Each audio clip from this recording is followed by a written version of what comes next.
உதவிக்கு போக முடியும். ஆனா போனவங்க வந்து நாங்க அங்கேயே தான் பார்த்துட்டு இருக்கோம். அந்த ரூட்ல போற ஆம்புலன்ஸ் திரும்பி போலீஸ்காரங்க இந்த ரூட்ல விடுறாங்க. ஆனா பொதுமக்களை உள்ள விட மாட்டேங்கிறாங்க. அதே மாதிரி நீங்க பாத்தீங்கன்னா இங்க இருந்து நிறைய பேனர் இருந்தாச்சு. இதே வந்து தாங்கச்சிக்காரன் தாயாருக்குமே பேனர் கிளிக்க மாட்டாங்க. ஆனா பேனர் கிழிஞ்சிருக்கு. நிறைய பேத்துக்கு கூட வந்தவங்களுக்கு என்ன கூட வந்த பசங்களுக்கு நிறைய பேத்துக்கு சட்டையில கத்திய வச்சு கிழிச்சிருக்காங்க. கத்திய வச்சு கிழிக்கிற அளவுக்கு என்ன சூழ்நிலை விட்டாச்சு? எதுவுமே ஆகல. இந்த மாதிரி பல விஷயம் நடந்திருக்கு. உண்மை தெரியாம யாருமே பேசுறாங்க. நாங்க ஆம்புலன்ஸ்காரன் டைரக்டா கூப்பிட்டு விசாரிக்கிறோம். அவங்க எடுத்தது 25 to 30 கேஸ் தான் மொத்தமா எடுத்திருக்கேன் அப்படிங்கிறாங்க. மொத்தமே 4 பேர் இறந்து போயிருக்காங்க. ஆனா இத்தனை பேர் திடீர்னு எங்க வந்து இறந்து போனாங்கன்னு யாருக்குமே தெரியல. அதெல்லாம் உள்ள நிறைய விஷயம் நடக்குது. இது யாருமே பொதுமக்களுக்கு தெரியும். பொதுமக்களுக்கு தெரியாம நிறைய பேச ஆரம்பிச்சிடறாங்க. முதல்ல உண்மை என்னன்னு வெளியே கொண்டு வர சொல்லுங்க. ஏன்னா உண்மை வெளியே வராம நிறைய பேர் பேசிக்கிட்டு இருக்காங்க. நீங்களே பாக்குறீங்க, நிறைய பேருக்கு கிழிச்சிருக்காங்க, நிறைய பேரை போட்டு மிதிச்சிருக்காங்க. நிறைய விஷயம் உள்ள நடந்திருக்கு. எதுவுமே ஆம்புலன்ஸ் சும்மா நிறைய ஆம்புலன்ஸ் வந்திருக்கு. அதை பொதுமக்களே ஸ்டாப் பண்ணிருக்காங்க. பொதுமக்களே நிறுத்தி ஏன் சும்மா ஆம்புலன்ஸ் நீ கொண்டு வரதுக்கு அவங்க எதுவும் பேச மாட்டேங்கிறாங்க. கட்சி துண்டை போட்டு உள்ள வந்திருக்காங்க. இது என்ன ஏதுன்னு யாருக்குமே தெரிய மாட்டேங்குது. இதை முதல்ல கொண்டு வாங்க வெளியே. ஏன்னா வெளியே கொண்டு வராம பொதுமக்கள் நிறைய பேர் இது உண்மை நம்பிக்கிட்டு இருக்காங்க. அதனால இதை முதல்ல வெளியே கொண்டு வர சொல்ற காவல்துறைக்கு சரியான விசாரணை நீங்க எடுத்து என்ன பண்ண முடியுமோ அதை பண்ணுங்க. ஏன்னா எல்லாமே போயிட்டு போட்டும். இது வந்து கட்சி மீட்டிங் மாநாடு இதெல்லாம் தவிர்த்துருங்க.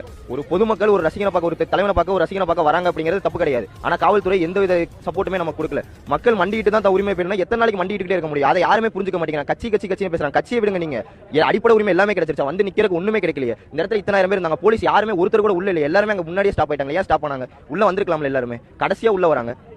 ஏன்னா நிறைய துறை இருக்கவங்க எல்லாருமே, அமைச்சர்கள் இருந்து எல்லாருமே அடுத்த 10 நிமிஷத்துல வராங்க. இங்க 7:30 முடியுது. நீங்க நியூஸ்ல பாத்தீங்கன்னா தெரியும். 7:30 முடியுது. 8 அரை மணி நேரத்துல கேஸ் எடுத்துட்டு போறாங்க ஆம்புலன்ஸ்காரங்க எல்லாரும். 8 அவங்க உள்ள இருக்காங்க. சென்னையில இருக்கவங்க எல்லாரும் இங்க எப்படி வந்தாங்க? அதை யோசிச்சீங்களா யாராச்சும்? யாருமே எதுவுமே யோசிக்க மாட்டேங்கிறீங்க. டக்கு டக்குன்னு பேசிடுறீங்க. அதனால உண்மை என்னன்னு முதல்ல வெளியே கொண்டு